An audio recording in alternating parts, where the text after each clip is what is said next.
You know those stories about the sons and daughters of famous people? Well, that's not my story. I mean, I am the daughter of an Oscar-winning actress, yes, but my story is far crazier. My name is Layla, and I live in a huge mansion in Beverly Hills with my mother. It had always been just the two of us. I never knew my dad, and Mom never spoke of him. I didn't have siblings because Mom said pregnancy ruined her perfect body once, and there was no way on earth she would let that happen again. But Mom was delighted to have me. You see, I had my perks. I was a beautiful baby, so much that by the time I was 3, Mom had me cast hundreds of ads and made sure my face was everywhere. Magazines, TV commercials, formula, even diapers. But I didn't care much for it. On my 4th birthday, she woke me up saying we were late for a photo session. Mommy, I don't want any more photos. I want to watch Cinderella. It's my birthday. She rolled her eyes and tossed the CD aside. Cinderella is poor and filthy. You have nothing to learn from her. We did not watch Cinderella. But while Mom was super proud that I had started my career so early, I just thought feeling lucky was a pretty crummy feeling. I was always tired and so bored. We were always traveling, and Mom only paid attention to me to explain how important beauty creams and lotions were. Once I asked her to read me a bedtime story, and she laughed and tossed the book aside and said, "Oh, sweetie, stories are for dumb, ugly kids. You need to know how much more important it is to start using this lotion early." I wasn't even 5 yet. Mom decided that I should be homeschooled since my schedule was tight and there was no room for school. But by the time I was just 6 years old, I started to try to learn about creams and beauty processes because when I didn't, Mom stopped talking to me and ignored me. The first time I tried a DIY face mask, my mother was thrilled. She picked me up and swirled me, saying, "I knew you weren't dumb." I was so happy with her attention that by 7, I was practically a professional. I knew everything there was to know about beauty, and trust me, I knew a lot. Day creams, night creams, shower creams, astringent lotions, and flowers. So many flowers. We lived in a pretty big house, and Mom and I had started cultivating all these flowers when I was 8. By the time I was 12, it was hard to distinguish which part was the greenhouse and which part was the rest of the house. We practically lived in a jungle. Mom loved flowers and was always talking about how pretty I would look because of them. "You'll look like a flower too."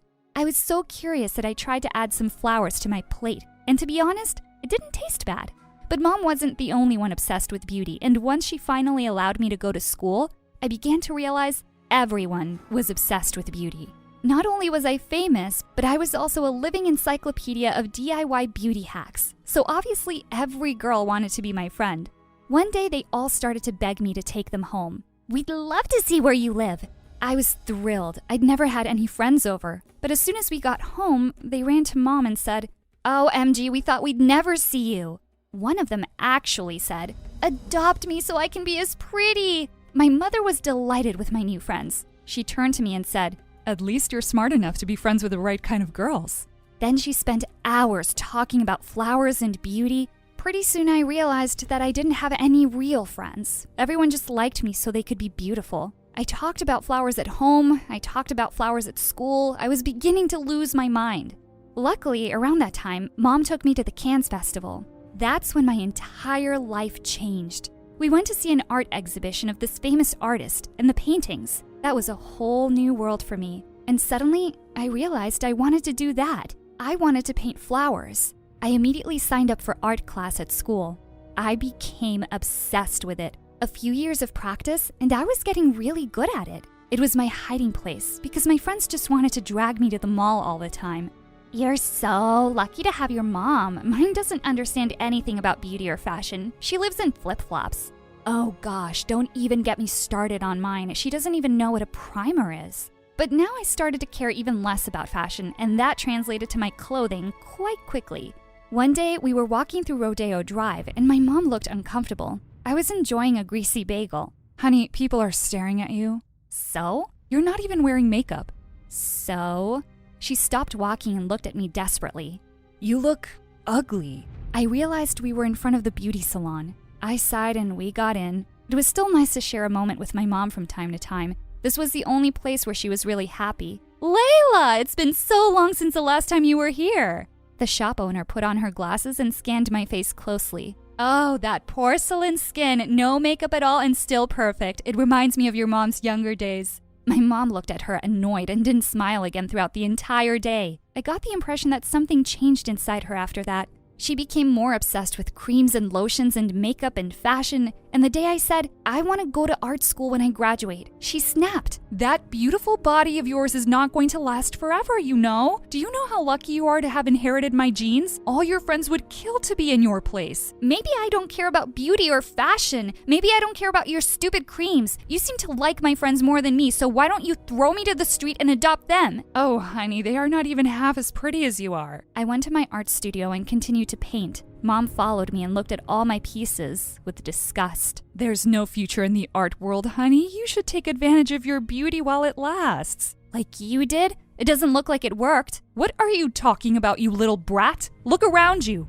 How do you think I got all this? You really think you'll get all this with those stupid drawings? I don't care if I get all this. I never cared for any of this. All I ever wanted was to be with you. Mom rolled her eyes and said, Drama, drama, drama. I wasn't going to leave my dream aside, so I applied to every university in the country that had a good art program. My mom looked at my computer monitor from behind and said, I'm not paying for this nonsense. I don't need your money. My art will speak for me. I received acceptance letters from 6 different universities. High school was finally coming to an end, and I would probably choose the one with more miles between it and my home. I felt invincible and free. But when I got home that afternoon, not only was my mom not there, but all my paintings were gone. I started panicking. I needed my work for university. I had over 50 pieces. Where the hell were they? My phone started to buzz with hundreds of messages. Your mom is so awesome. I didn't know your mom was such a gifted painter. Your mom rocks. And emoticons everywhere.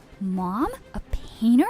I saw a picture of my mother with all my paintings, and behind her, the place, National Museum of the Fine Arts. I jumped into an Uber and rushed there. There were photographers everywhere. There she is, it's her daughter, and blinded me with their flashes. I saw my mother waving at me and smiling. That witch! She came to me and said to the reporters, My beautiful daughter, isn't she beautiful? She's always there for me. For you? You stole my art! She stole my art! The flashes stopped for a moment, and then my mother started laughing. Everyone laughed too and followed her back inside. You will not get away with this! But it was too late. I was alone. I went back home and directly to my now empty art studio. I got a message on my phone. It was a video of me shouting at reporters. It went viral in an instant. The very next day at school, everyone was looking at me like a freak. I heard their laughs and whispers. I went to the art room. It had been my refuge for years. Now I felt like an imposter. What's wrong, honey? I looked around and saw my art teacher. She must not have seen the video. Before I knew it, I had broken into tears. My mom stole all my art. I felt helpless. No, she didn't. I looked at her and she was smiling. She didn't steal these ones, and I have you on video.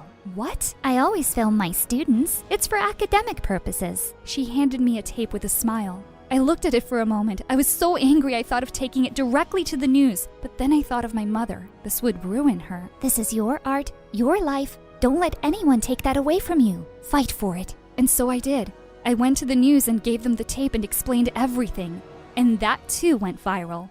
And it did ruin my mother. I didn't want to see her again, but I had no choice. I went home and saw her sitting in the dark. But that woman wasn't my mother. The container was the same, but her spirit was gone. I felt awful. She looked at me and said, You did the right thing. She had tears in her eyes. Huh? I got scared. What? You're leaving for college. You have your whole life ahead of you. I'm so proud of you, but I don't know how to live without you. I got scared. Oh, Mom. I hugged her. I'm not going anywhere. I already decided to go to USC. It's 10 minutes away. Okay, yes, that was a lie. The night after she stole my work, I wanted to go as far away from her as possible, but then I realized I don't need to leave her to paint. I can do that from anywhere. I was happy on my first day of college. USC was huge. Some people knew who my mother was, but nobody knew me, and that was okay. A few months later, I did my first art exhibition, and it was a huge success. I sold all my paintings and my mom was there for me. She stole a few flashes, but I was happy to know that now we could share time without any makeup or fashion involved.